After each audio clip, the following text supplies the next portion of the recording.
नमस्कार और स्वागत है। कभी ऐसा हुआ है कि दवा के पत्ते को देखकर लगा हो कि ये सब क्या लिखा है, इसका आखिर मतलब क्या है? तो आज हम इसी उलझन को सुलझाने वाले हैं। चलिए शुरू करते हैं। ये हम सबके साथ होता है ना? किसी दवा की दुकान में जाते हैं और चारों तरफ सैकड़ों डिब्बे दिखते हैं। सब एक जैसे लगते हैं और ये समझना वाकई मुश्किल हो जाता है कि कौन सी दवा असल में किस लिए है। ये एक बहुत बड़ा सवाल है और आज हम इसी का जवाब खोजने वाले हैं। हम इस पूरी कंफ्यूजन को खत्म करेंगे ताकि अगली बार दवाओं को लेकर कोई भी फैसला सोच समझकर लिया जा सके। जब हम दवा की दुकान की शेल्फ देखते हैं तो वो नामों का एक समंदर जैसा लगता है। लेकिन असली खेल डिब्बे के बाहर लिखे नाम का नहीं, बल्कि उसके अंदर क्या है उसका है। असली राज वहीं छिपा है।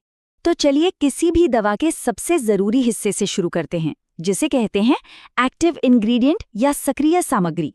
सीधे सीधे कहें तो ये वो केमिकल है जो असल में शरीर पर असर करता है और बीमारी के लक्षणों को ठीक करता है। इसे ऐसे समझिए जैसे किसी रेसिपी में मेन इंग्रेडिएंट होता है। मतलब अगर आप दाल मखनी बना रहे हैं तो उसमें दाल सबसे जरूरी है ना? बाकी सब तो मसाले हैं। वैसे ही दवा में एक्टिव इंग्रेडिएंट ही असली हीरो है। हमारा पहला बिल्डिंग ब्लॉक है पैरासिटामॉल। ये शायद दुनिया में सबसे ज्यादा इस्तेमाल होने वाले एक्टिव इंग्रेडिएंट्स में से एक है। इसका काम है बुखार उतारना और हल्के पुल्के दर्द से राहत देना।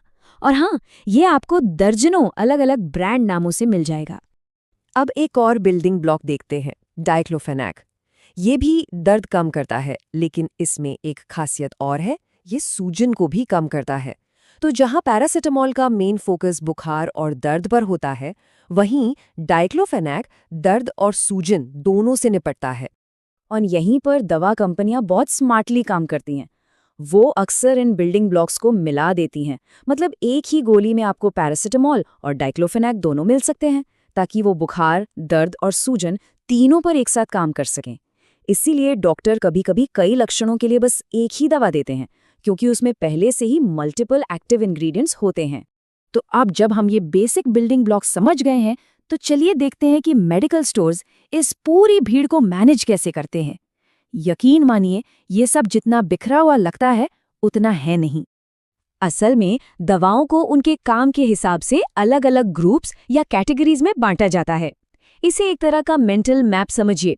दर्द और बुखार के लिए एक सेक्शन, एलर्जी के लिए दूसरा, पेट की दिक्कतों के लिए अलग, और इसी तरह।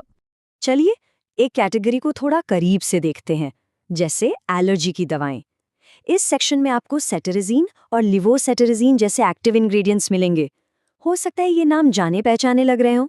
देखिए, इनके नाम थोड़े अलग हैं, पर ये दोनों एक ही प्रॉब्लम यानी एलर्जी को टारगेट करते हैं। यहाँ आकर एक बहुत बड़ा सवाल खड़ा होता है कि अगर बस कुछ ही बिल्डिंग ब्लॉक्स हैं और कुछ ही कैटेगरीज हैं, तो फिर दवा की दुकानों की शेल्फ्स आखिर इतनी भरी हुई क्यों रहती हैं? इसका जवाब वाकई बहुत दिलचस्प है। इसके पीछे असल में 4 बड़ी वजहें हैं। चलिए एक एक करके इन चारों को समझते हैं। पहली वजह, एक ही दवा अलग अलग स्ट्रेंथ या डोज में आती है। जाहिर सी बात है, एक बच्चे को जितनी डोज चाहिए होगी, वो एक अडल्ट से काफी कम होगी। इसीलिए आपको एक ही एक्टिव इंग्रेडिएंट वाली दवा 200 मिलीग्राम, 400 मिलीग्राम अलग अलग पावर में मिलेगी। तीसरी और एक बहुत बड़ी वजह है ब्रांड और जेनेरिक दवाओं का फर्क।